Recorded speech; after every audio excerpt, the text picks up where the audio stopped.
सप्रेम साहेब बंदगी, सदगुरु कबीर साहब के चरणों में चरण बंदगी, महंत रामदही दास साहब के चरणों में चरण बंदगी, महंत धीरज दास साहब के चरणों में चरण बंदगी, कबीर आश्रम नेवादा गौराडांड पौन पथित धाम को, उस धरा को बार बार कोटि कोट नमन प्रणाम।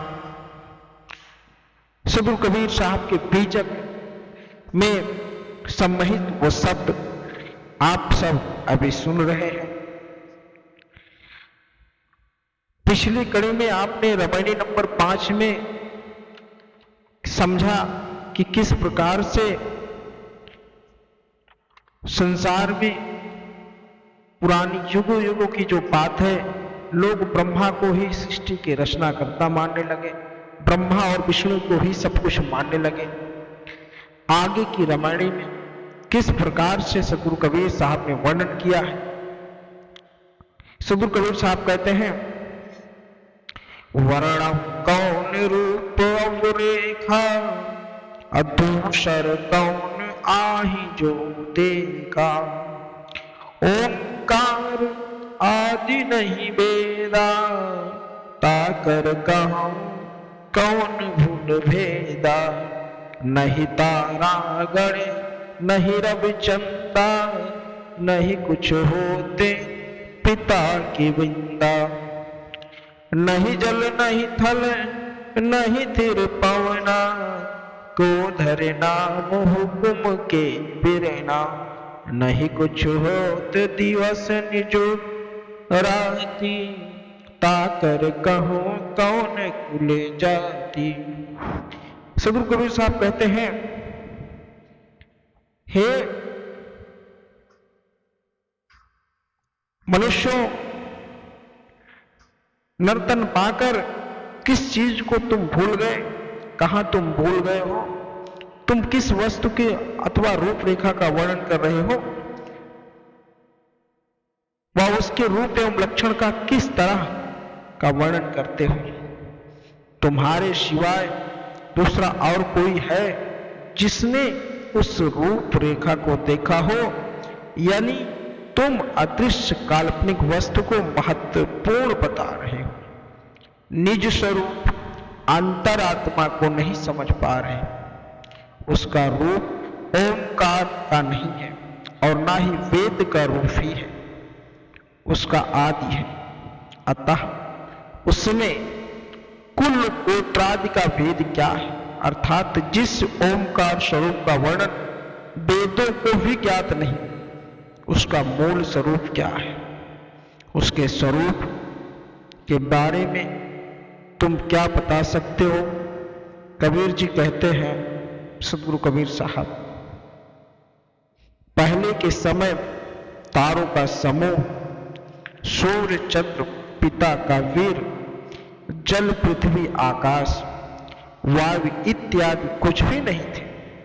फिर कौन है जिसने उनके नाम दिया और किसकी आज्ञा से वह प्रकट हुए। कहने का तात्पर्य यह है कि जब काल्पनिक प्रभु उक्त में से कुछ भी नहीं और उनसे एक उसके दिन है न रात है, कुल जाति का भी कुछ पता नहीं है, तो इससे यह सिद्ध हो जाता है कि विभु अद्वैत ईश्वर ब्रह्मा अल्लाह इत्यादि ये सब कुछ केवल मानव की कल्पना है। इस संसार में मानव किसकी पूजा कर रहा है, कल्पना करके अपने कल्पित मन में रखकर उस ईश्वर की पूजा करता है, जिस ईश्वर को वह न कभी देखा न कभी उससे बात की, लेकिन उसके पीछे वह दिन रात भागता है, लेकिन कभी उसके दर्शन ना हुए। सदगुरु कबीर साहब कहते हैं कि जब तारा भी नहीं थे, सूर्य भी नहीं थे, चंद्रा भी नहीं थे, और जिस रज बीज की बात करते हैं, जिस वीर की बात करते हैं, जिससे तुम्हारा उत्पन्न हुआ तुम्हारे पिता के वो वीर भी नहीं थे, तब उस समय क्या उपस्थित था। सदगुरु कबीर साहब आगे कहते हैं, शून्य सहज मुन सुमिरते प्रगट भई एक ज्योत, ताहि पुरुष की मैं बलिहारी निरालंब ज्योत। सदगुरु कबीर साहब कहते हैं, सहज धारण इत्यादि द्वारा और मन के विषय वासनाओं से हटाकर जिस मनुष्य के चित्त में एक अखंड ज्योति उत्पत्ति हो गई, उन्हीं महापुरुषों में मैं बलिहारी जाता हूं, मैं उन्हीं पुरुषों की बड़ाई करता हूं जो संकल्पों को छोड़कर तथा सभी लोगों का साक्षी बनकर आश्रय रहित तथा असंग हो जाते हैं। सदगुरु कबीर साहब या भेदभाव जिस कल्पना की पूजा लोग करते हैं उससे परे सदगुरु कबीर साहब ने जो कहा कि जो दिखे उसकी पूजा की जाए। सदगुरु कबीर साहब ने कहा कि गुरु और माता पिता इनसे बढ़कर इस दुनिया में कोई ईश्वर नहीं है। और प्रथम गुरु माता पिता होते हैं, दूसरे गुरु वह होते हैं जो तुम्हें शिक्षा देते हैं, तीसरे गुरु वह होते हैं जो तुम्हें इस संसार के सभी तथ्यों को खोल देते हैं, जो ज्ञान का बोध करवाते हैं। इसलिए इन तीनों गुरुओं का बहुत ही आवश्यक है जीवन में रहना। इनके बिना किसी भी मनुष्य का उद्धार नहीं हो सकता। जिनके पास इन गुरुओं की शक्ति है वह सही ज्ञान को प्राप्ति करता है और वही व्यक्ति, वही मनुष्य इस संसार में सच्ची और सत्य में वह पाता है, उस सतलोक का वह वासी होता है जो अपने मां बाप को बिना किसी राग द्वेष के उनकी सेवा में लगा रहता है। नहीं तो लोग करते क्या है, देवी देवता अल्लाह भगवान ठैया पुजाई सबकी पूजा करते हैं, लेकिन माँ बाप को अपने घर से निकाल देते हैं। जिस माँ बाप ने अपना जीवन उस घर को बनाने में रख दिया कि हमारे बेटे को कोई कमी ना हो, वही जब उसकी बहू आती है तो अपने माँ बाप को घर से बाहर निकाल देता है। ऐसे लोगों को जीवन में समझना चाहिए, वह किसी को भी गुरु कर ले लेकिन उनको मुक्ति नहीं मिलेगी, उन्हें उस सार शब्द का ज्ञान नहीं होगा जिस सार शब्द के लिए, जिस शब्द के लिए वह अपने गुरु का वंदना करते हैं, वैसे उनके गुरु भी होते हैं जो इस प्रकार से लोगों को दीक्षा देते हैं।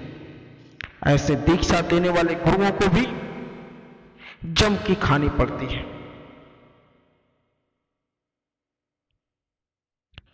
बंधुओं, सदगुरु कबीर साहब के शब्दों को समझो, उन्हें जानने की कोशिश करो, मानने की आवश्यकता नहीं है। अगर तुम बीमार हो तो तुम्हें डॉक्टर की जरूरत होती है, तुम्हें कोई शक्ति नहीं ठीक कर पाती, इसलिए तुम्हें सदगुरु कबीर साहब की भक्ति करना आवश्यक है। अगर सदगुरु कबीर साहब की भक्ति और उनके बताए हुए मार्ग पर चलते हो तो निश्चित ही तुम्हें मुक्ति मिलेगी, निश्चित ही तुम्हें सतलोक की प्राप्ति होगी, निश्चित ही तुम्हें इस नर्क लोक से मुक्ति मिलेगी और इस 184 लाख योनियों में भटकना नहीं पड़ेगा। सहज स्वभाव है हमारे सदगुरु कबीर साहब। सिर्फ अपना मन निर्मल करो, अपना तन निर्मल करो और उस वैकुंठ कुंड में जाकर स्नान करो, जिसके लिए तुम्हें व्रत और नियम संयम करना होता है। इसलिए बंधुओं, अपना आचार विचार नियम वह बदलो। मांसाहारी जीवन जीने वाले लोग राक्षस योनि में आते हैं। मनुष्य हो इसलिए अपना जीवन उसी तरह जियो।